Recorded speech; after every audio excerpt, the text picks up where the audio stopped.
her whole mouth was jacked up from a fight with Britain. I don't know if think about it, especially you're a mom with kids. Your kids say, "Mom, you get all bust up," and say, Miss Cameron, blink if you're having trouble with your husband." Yeah. Yeah, actually, I've had four bare knuckle fights, and one of them I looked like I got hit by a train, right? Like I took a good amount of damage. It was my second bare knuckle fight. Um my nose got completely shattered, like flattened, shattered, and I snapped three teeth. One of them went through my lip. It looked pretty rough, and I was down for a little bit after that one. But aside from that, I actually got hurt worse in my MMA fights. Mhm. Um, because all the other bare knuckle fights I've had, so my first one, I got a few stitches here. Um, the second one was, pretty rough. My third one, I didn't take any damage, and then this last one, I got two or three stitches up in my eyebrow, and that was it. So, but I've walked out of MMA fights like completely concussed. I've broken my cheekbone in an MMA fight. Like, you're eating elbows or knees and head kicks and stuff like that. This one, you just have to worry about the fist touching you. So, Yeah, yeah. MMA is a totally different mhm. discipline compared to it combines multiple disciplines because I know fighters who come from. As you know, we just had recently last weekend the bantamweight title change between Kayla Harrison and Juliana Pena. As you know, Juliana's a decent wrestler. Kayla, a two-time gold medalist in jiu-jitsu and judo. Mhm. Um, and I know some who usually use their best work is like either jiu-jitsu is very popular because you said your daughter started studying that. Muay Thai, because it's good for you doing the clinches. You can use your knees and stuff. And then as we were looking, you show your research, your history about. You talk about sambo. So Mhm. what people don't know what sambo is out there, because most of my guys they're more about big muscular women. Explain what it is and where it comes from. So it is actually a Russian form of self-defense. And the best way to explain it is it's like judo with the takedowns, but with a little bit of some jujitsu mixed in as well for sports sambo. Now, for combat sambo, it's completely different. That is the judo throws and takedowns, but you're wearing headgear, and there are groin strikes, there are headbutts allowed. I actually tried both of those, right? I tried combat sambo and sports sambo, and when I did combat sambo, it was against a guy because um there were no females there that wanted to try it. So this younger kid, he was like, "Hey, I'll do it with her. Cool, not a problem." So and it was just for a local tournament, just to kind of get in there and get our feet wet.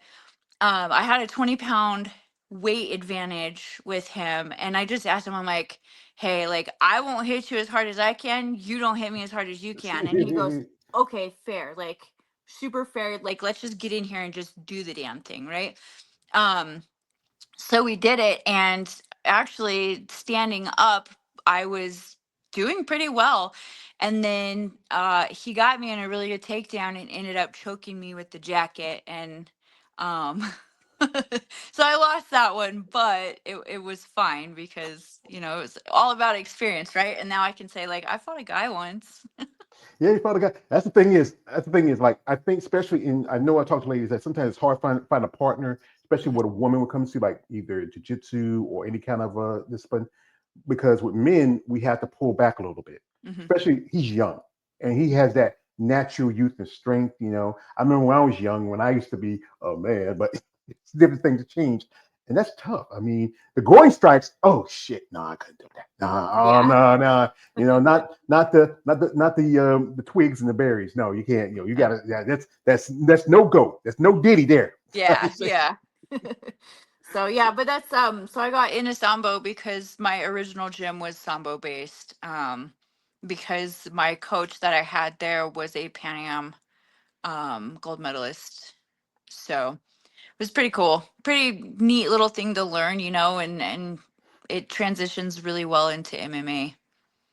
Yeah, because I know quite a few. Like I know Jamie. When I talked to her, she was a sambo champion. She's Mm, sambo. I mhm, know one of my favorite fighters, Valentina Shevchenko. She studies sambo. I mm, mean, because she's pretty much she's pretty much Russian. You might as well. It's Yep. Pakistan, but she might as well say he's Russian anywhere. I kind of like this. This is my theory about Valentina, and this is just I've shared this before. I want to share it with you. I think we never know about. We always see her mother and sister. We never know her father. I know who her father is. It's Ivan Drago. I think it is. I mean, but I know he's a fake character, but that's my theory. That's So, awesome. That's awesome. so you've been Actually, competing. Marab was at the Texas Sambo tournament last summer, so he's Oh, got some Sambo background as well. that's cool. Yeah, yeah. Yeah.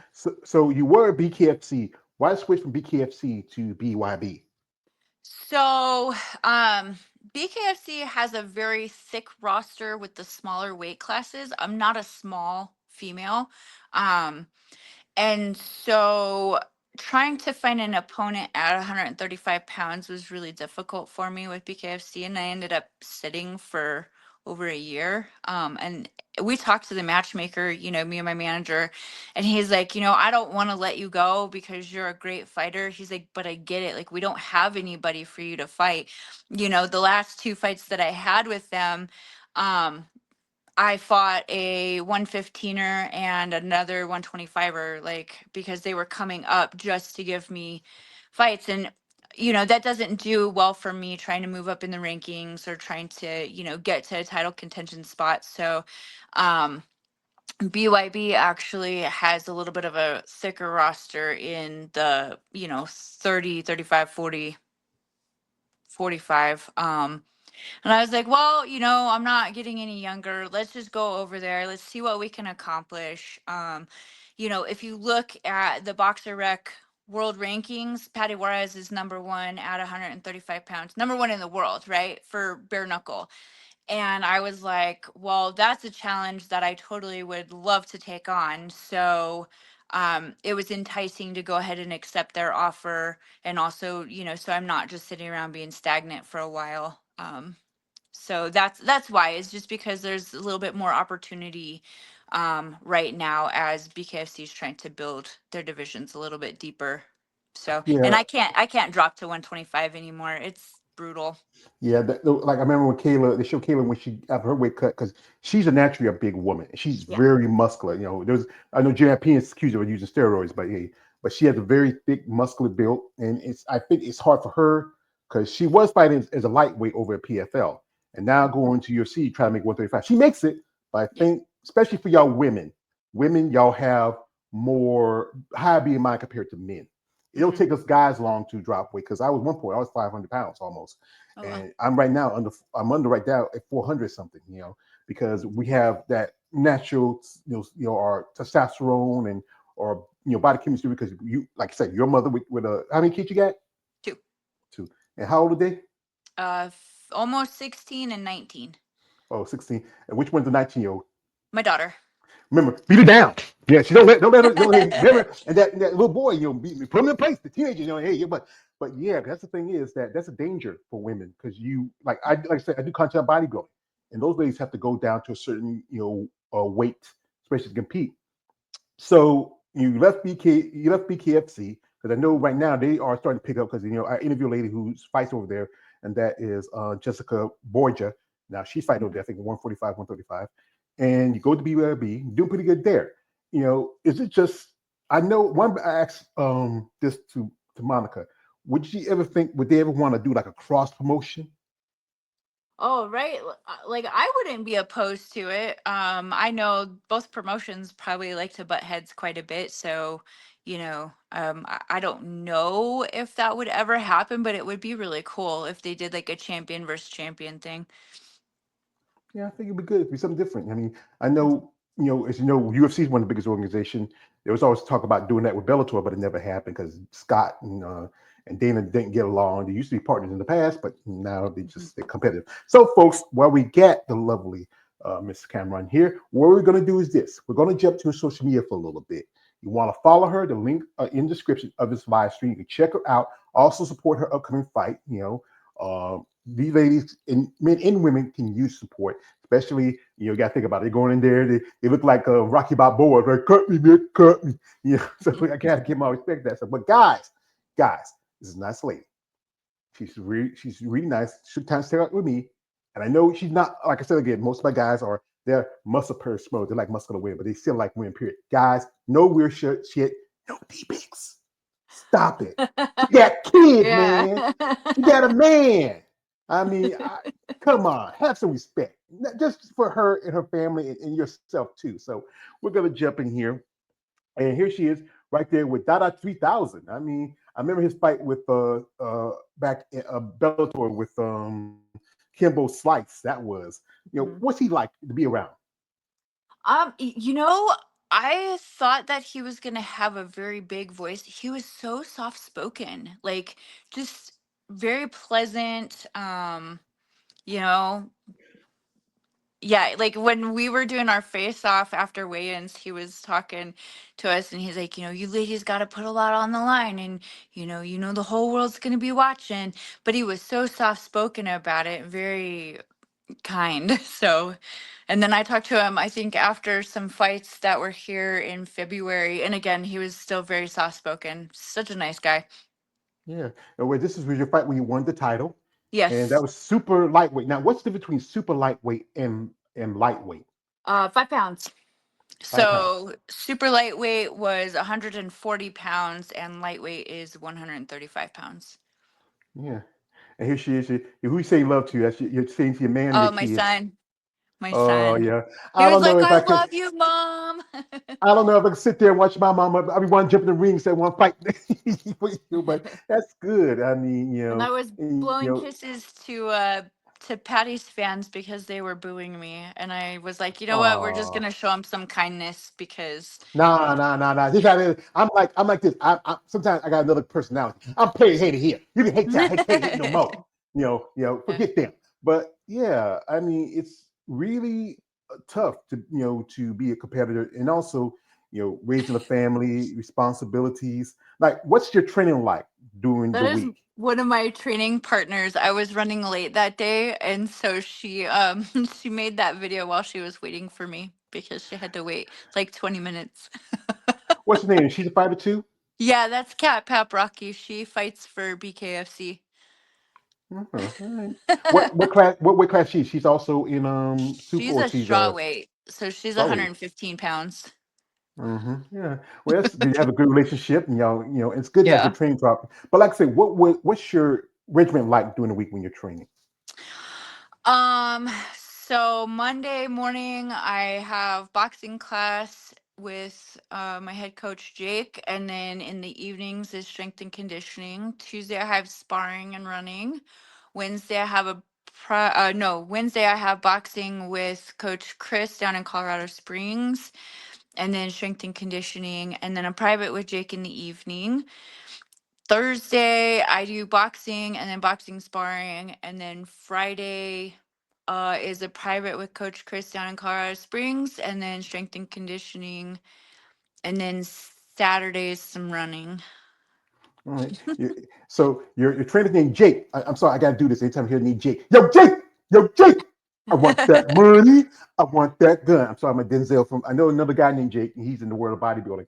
Okay. And yeah, because but yeah, that's the thing about training. Because like the guys out there, y'all don't train for strength. Y'all train for endurance, Yes. for also for because one thing is you have to be able to survive. Because I think each round's like 2 minutes, right? Yes. hmm you feel like it would make a difference if you had that extra minute. No, I personally like the 2 minute rounds. Oh, this video is hilarious. I mean, let me turn it on so you can hear it, so people can hear it. And I'm going to show you how to work inside of the pocket. So I've got to be working and moving. So as she throws her jab here, boom, I'm blocking. As she throws her cross here, I'm going to slip to get inside. After I do this,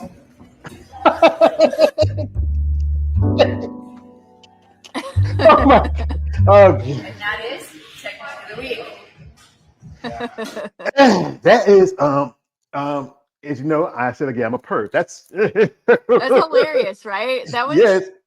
It's So it's that was my idea. I was like, dude, we've got to do like where you uppercut the fun bags. And she goes, oh my God, that is hilarious.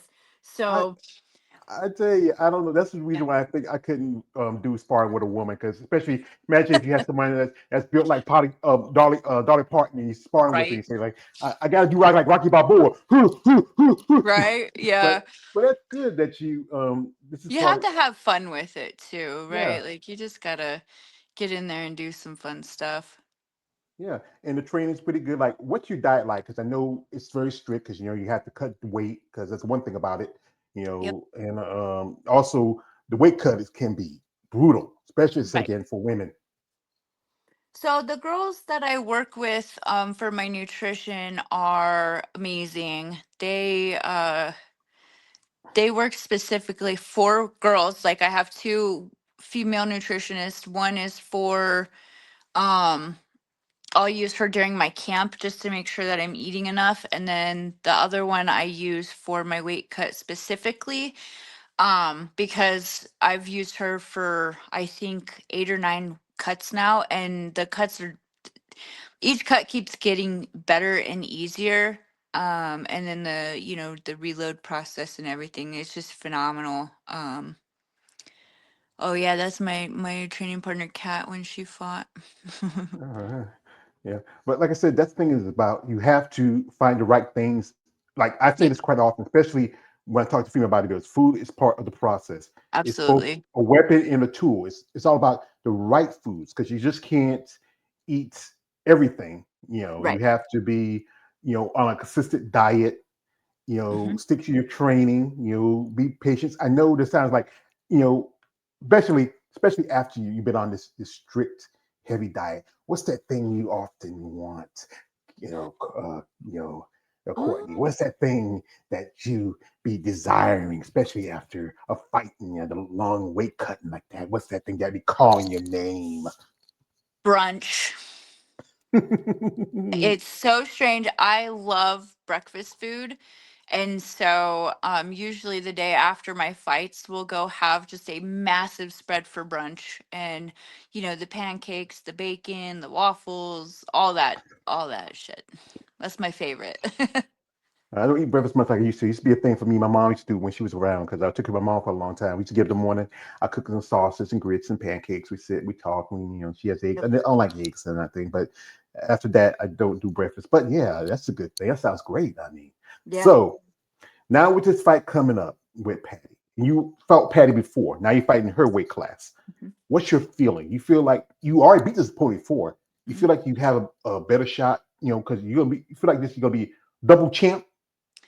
So I'm confident that I will come home double champ. I am putting a lot of pressure on myself just to get better, right? You always want to level up and get better. Um, I felt like the last 2 rounds of the last fight, I was starting to read her and make those reads in the ring and get some timing stuff figured out. But I also am anticipating for her to come in. She's got something to prove now. She's got to avenge the loss to me. So I have a feeling that she's going to come out a little heavier and, hot and heavy and ready to go. So I need to be at the top of my game and just be ready to hit and move. Hot headed, ready to go. That's what she said the last time. Right. but but yeah, I think that's the thing is about this sport. It's a very tough sport, and you have to, kind of read your opponent. Mhm. Like like the name Headhunter. Where'd it come from? Because that's very interesting.